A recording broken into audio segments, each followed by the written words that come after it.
Assalamualaikum warahmatullahi wabarakatuh. Halo semuanya.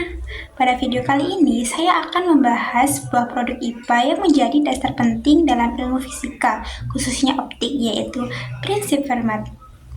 Prinsip ini pertama kali diajukan oleh Pierre de Fermat pada abad ke-17. Namun, akar pemikirannya dapat ditelusuri hingga zaman Yunani kuno. Yuk kita bahas. Yang pertama, mari kita bahas proses penemuan prinsip Fermat dari aspek filsafat IPA, yaitu ontologi. Ontologi membahas apa yang ada atau sifat dasar objek yang dipelajari. Pada masa Yunani kuno, Aristoteles berpendapat bahwa cahaya merambat dalam garis lurus dan memiliki sifat yang terkait dengan kebenaran arah pergerakan. Fermat kemudian mengembangkannya dengan menyatakan bahwa cahaya selalu mengambil lintasan dengan waktu tempuh paling singkat. Ini menjadi esensi ontologis prinsip Fermat bahwa alam memiliki kecenderungan untuk beroperasi dengan cara yang paling efisien. Yang kedua yaitu epistemologi. Epistemologi membahas bagaimana kita mengetahui sesuatu. Sebelum Fermat, ilmuwan seperti Ibnu Al-Haytham telah melakukan eksperimen tentang optika dengan pengamatan pemantulan dan pembiasan cahaya. Fermat sendiri menggunakan penerapan matematis dan pengamatan empiris untuk menyimpulkan prinsip tersebut. Selanjutnya yang ketiga yaitu aksiologi. Aksiologi membahas nilai dari penemuan tersebut. Prinsip Fermat memiliki nilai praktis dan teoritis. Secara praktis, ia membantu manusia memahami bagaimana cahaya berperilaku dalam berbagai medium. Secara teoritis, ia menjadi dasar bagi pengembangan cabang fisika lainnya seperti mekanika variasional. Contoh penerapan dalam pembelajaran IPA. Pada mata pelajaran IPA untuk siswa SMP dan di kelas fisika SMA, prinsip ini dapat diajarkan dengan eksperimen sederhana, menggunakan kacamata pembesar atau prisma untuk mengamati pembiasan cahaya lalu menghitung waktu tempuh cahaya melalui berbagai medium.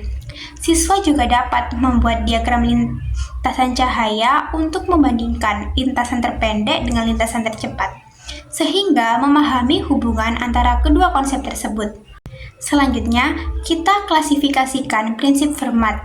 Tentu saja, prinsip ini termasuk dalam sains dengan alasan sebagai berikut. Berdasarkan bukti empiris, prinsip ini dapat diverifikasi melalui eksperimen yang terkontrol, seperti mengukur sudut pemantulan dan pembiasan cahaya pada berbagai medium, udara, air, kaca, yang menghasilkan hasil yang konsisten. Yang kedua, memiliki dasar matematis yang jelas. Fermat menggunakan persamaan matematis untuk menjelaskan hubungan antara kecepatan cahaya dan indeks bias medium, sehingga prinsip ini dapat dihitung dan diprediksi. Yang ketiga yaitu dapat diuji dan dikoreksi. Prinsip ini kemudian diperluas oleh ilmuwan lain untuk mencakup fenomena fisika lainnya, yang menunjukkan bahwa prinsip ini terbuka untuk pengembangan dan koreksi sesuai dengan bukti baru.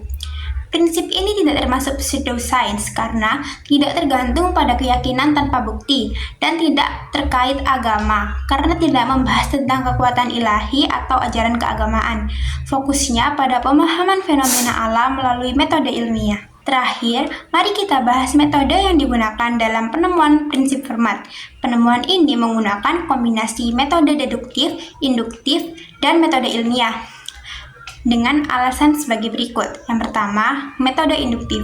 Fermat mengumpulkan data dari pengamatan sebelumnya dan hasil pengamatan sendiri tentang bagaimana cahaya bergerak dalam berbagai medium. Dari data tersebut, ia menarik kesimpulan umum bahwa cahaya cenderung mengambil lintasan tertentu. Yang kedua, metode deduktif. Setelah memiliki kesimpulan umum, Fermat menggunakan penalaran matematis untuk menyimpulkan konsekuensi khusus dari prinsip tersebut.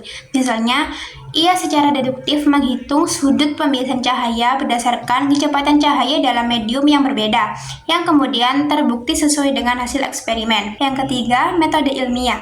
Secara keseluruhan, Fermat mengikuti langkah-langkah metode ilmiah, seperti mengidentifikasi masalah, mengapa cahaya bergerak dalam lintasan tertentu, mengumpulkan data melalui pengamatan dan eksperimen sebelumnya, membuat hipotesis, cahaya mengambil lintasan dengan waktu tempuh paling singkat. Selanjutnya, ia juga menguji hipotesis dengan perhitungan matematis dan verifikasi empiris. Yang terakhir, ia juga menyimpulkan dan mengomunikasikan hasilnya. Jadi, prinsip ini tidak hanya hasil dari satu metode, melainkan kombinasi yang komprehensif dari pendekatan ilmiah. Itu dia pembahasan tentang prinsip Fermat, dari aspek filsafat IPA, klasifikasi sebagai ilmu pengetahuan, hingga metode penemuannya. Semoga video ini bermanfaat untuk kita semua dalam memahami bagaimana produk IPA dapat berkembang. Saya akhiri, wassalamualaikum warahmatullahi wabarakatuh.